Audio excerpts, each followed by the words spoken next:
here now with Woj. So Woj, can you just back us up a little bit here? How exactly did this trade come together?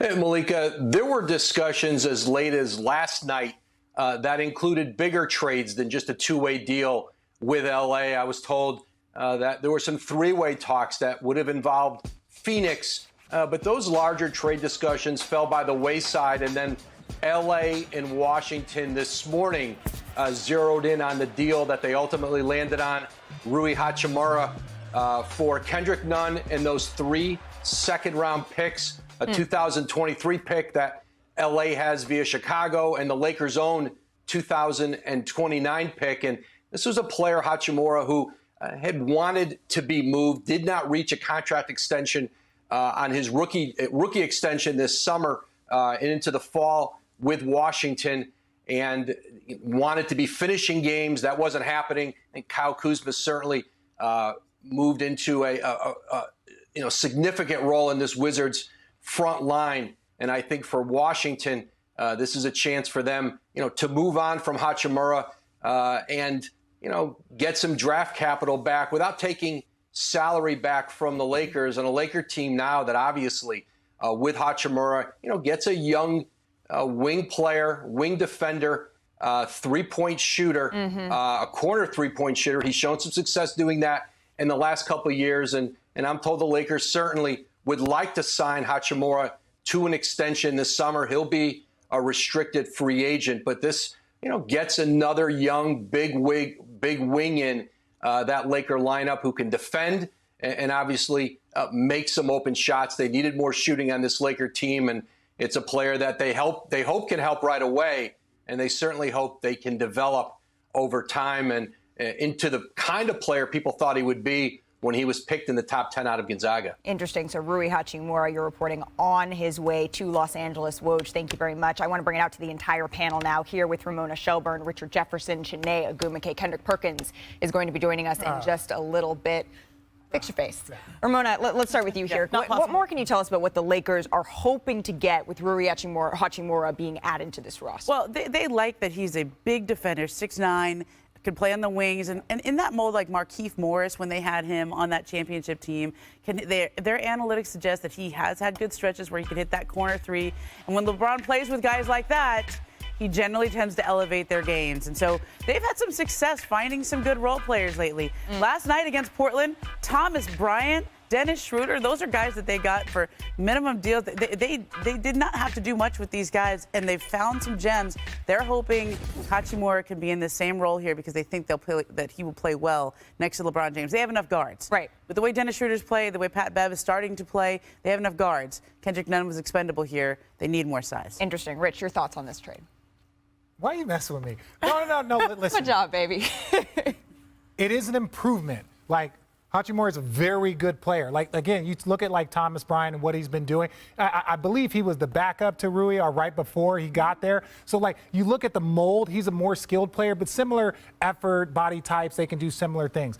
I like Thomas Bryant. It is an improvement over Kendrick Nunn. Like the second-round picks, we look at the second-round picks and say, oh, that's not a lot. But understand, the Lakers only have so many assets. So if you're taking away those second-round picks, which do have value, maybe not the first rounds that everyone is talking about, but if you don't want to give up those first rounds, your second round is the only one that you have a little bit of leverage with. So you give away 3 for them. Now you're limited in those assets, and then you look and say, okay, is he going to make us that much better? Well, look, the Lakers were...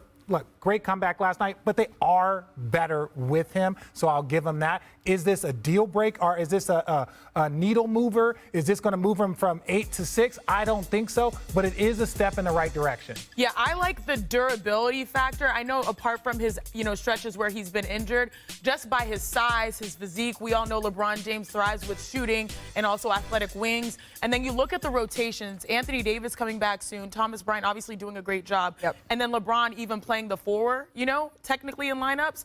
You insert him where maybe you're worried about AD's durability moving forward, but then now you have someone that can sort of split the minutes, can guard some bigs, can get out, stretch the floor, knock down a shot, because we all know the number one necessity to play great alongside LeBron James is being able to stretch the defense out so LeBron can get to the rim and do what he does best. LeBron will hit some jumpers, but he really wants to get to the paint. So I think this is one of those things where it's sneaky good because it's not like you're making huge risks with those second-round picks, and he's checking all the boxes necessary to, build at least us. They're not like a championship roster, but at least they're like more of a stable, contending roster if they're going to try to make the Contending playoffs. or what? Meaning, if you're going to try to have stability and become a contender for the playoffs, I'm not talking about championships. You need to have a foundation contender of, for the playoffs. Thank Okay, yeah. you. Yeah, this Contender helps them be a for contender the for playoffs. Because the how old is play-in. he? Like what? 23, 24 years old. Yeah. If you develop him the right way, he has all the makings to be a solid player. Right, and to your point, Adrian Wojnarowski reported over the weekend that Anthony Davis could be back in the Lakers lineup as soon as this week. Obviously, he needs to continue to test that foot. I'm curious, though, Kendrick Perkins, how would you grade this trade? You know what? I give it a B+. I give it a B+. Let me explain why, right? When you look at Rui and you look at his size, his athleticism, and the wing position is the most important position in the game today. And so you have this young man who, I'm not knocking the Wizards organization, but they didn't have a LeBron James. And I'm not talking about a LeBron James on the floor. I'm talking about off the floor. So now this young fella could learn how to take care of his body. He had one of the greatest, if not the greatest, to ever play the game of basketball that he could communicate with, learn from, how to work on his body, how to work on his game, how to be a true professional. So it's good for the Lakers short term, and it's great for the Lakers long term, because now you have this young piece that you could mold and go into and develop him, and so it's great. Number one issue for the Lakers were shooting. Now this is a big that can shoot a little bit more than, let's say, like a Thomas Bryant. Agreed. So this is an improvement, but their number one need. They don't even play the same position. I'm just saying they play like the power forward, small forward role. Hybrid, they play yeah. the hybrid position, right? So the number one need was shooting. And I still don't think they addressed it. They're better in that position, but not from a 32 to a 42. They still have that gaping hole that they need to address. Sure, but at the end of the day, it's relatively low stakes. They needed a big wing defender, and Right. Rui could potentially fill that role. This kind of culminates, though. This has been a big, eventful couple of days for the Los Angeles Lakers. In case you guys missed it, they had a game last night. gutsy win last night. Let's head to Moda Center. Speaking of this one, Dame Lillard was the story of the first half. I mean, watch this. Dame goes, gets it to go, starts jawing a little bit back and forth with Patrick Beverly here. Surprise. Their conversation extends. And Rich, after this little, what do we call this? A this is when the kerfuffle? run started. This is when the kerfuffle started. This is when the kerfuffle started, and then the Blazers went on a 38-1 Look at the rain. run Look to at the end rain. the half. So this is the point in the night where I'm like, cool, I had dinner reservations. What was the Let's run go. again? What was the run? 38-1. Okay, just Time to go. Dinner reservations. 38-1? 31 to 8. 31 to 8. 31 to 8. There we go. I was ready to go to my dinner reservation.